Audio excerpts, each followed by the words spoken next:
Hello and welcome back to my channel. I'm Sweetbats and I'm super excited about this doll. Coco is one of my favorite villagers from Animal Crossing, and to celebrate her birthday, I'm making her into a doll.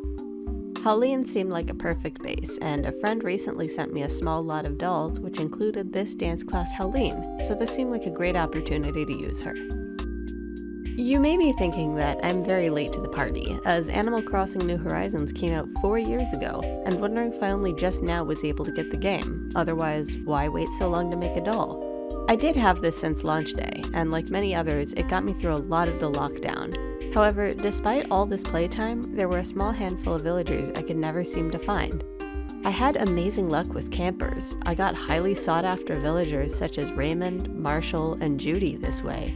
Even Shino showed up at my camp a day or two after she was added to the game, but some just eluded me constantly.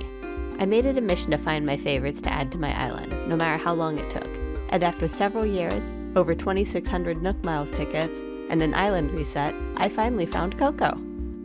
By the way, I'm still recovering, so my voiceover might still sound a bit off, sorry.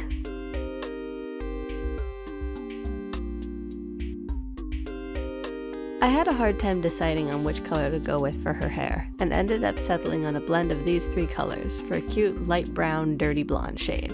This gets pulled into low pigtails later, mimicking a lop-eared bunny silhouette.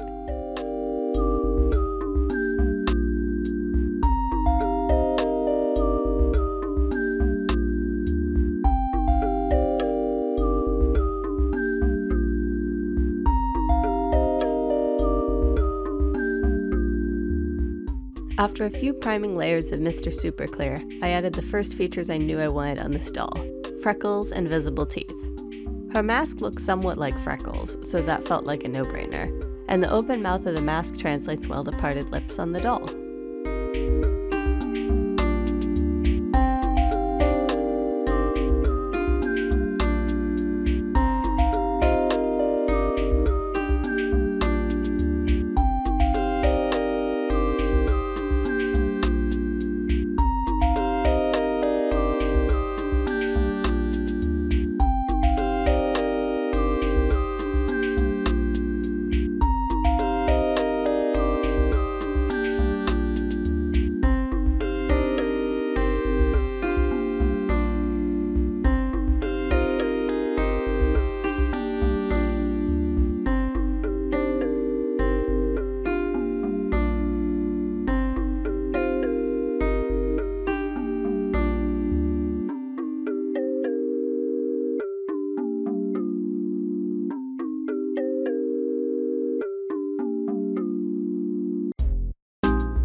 Honestly, I'm really happy with how these eyes turned out. I hope I can replicate these lashes on any cute dolls I do in the future.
Once I've got the face how I want it, I seal it with a few layers of MSC and gloss the eyes and lips.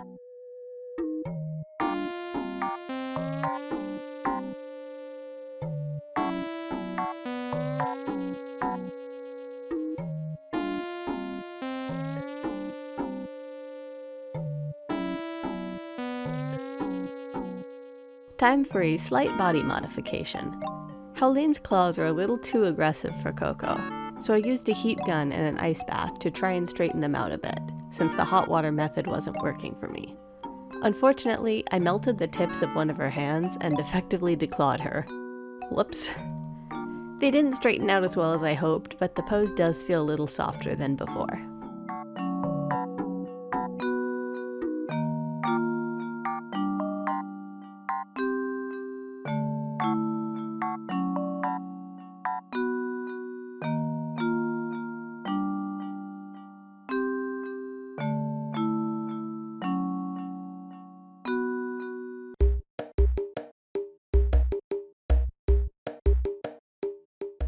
For her clothes, I did her standard New Horizons outfit, using the Fall Fabulous pattern by DG Requiem and scaling it down to fit the little sister body type.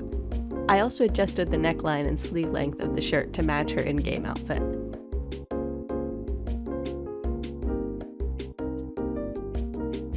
I had debated doing a nod to her original outfit of the blossoming shirt by embroidering daisies on it, but my embroidery practice didn't go so well, so I decided against it. Instead, I used some daisy nail decals my friend sent me a while ago and glued these to a ribbon headband for her.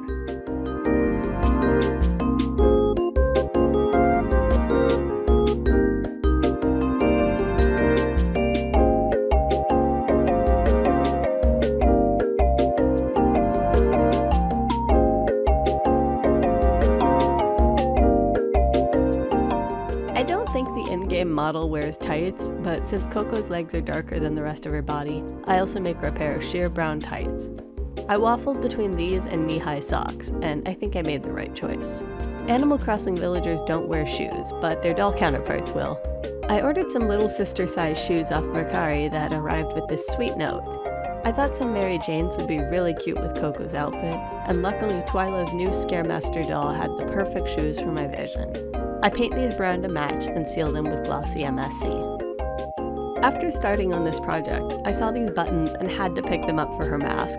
It literally has her name on it! After deciding on which size to use, I filled in the buttonholes with epoxy sculpt, bent wire into the shape of rabbit ears, and hot glued them to the mask. Once this is set, I make the ears with more epoxy and leave this for a day to set. Off screen, I drill holes for the eyes and mouth.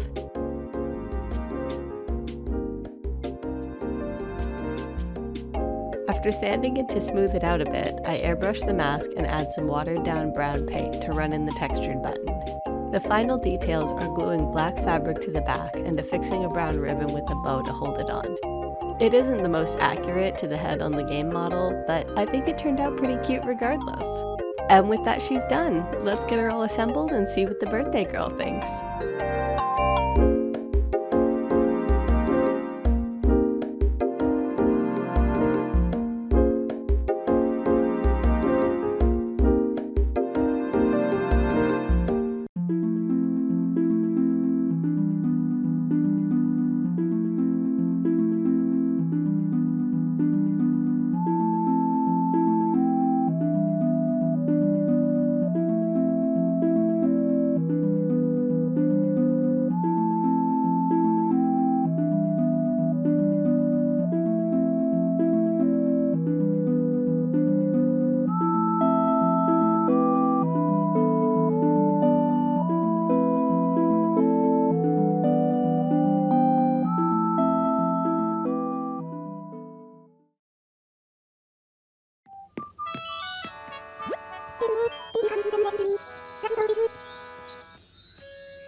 I loved making Coco, and she might be one of my favorite dolls I've made to date.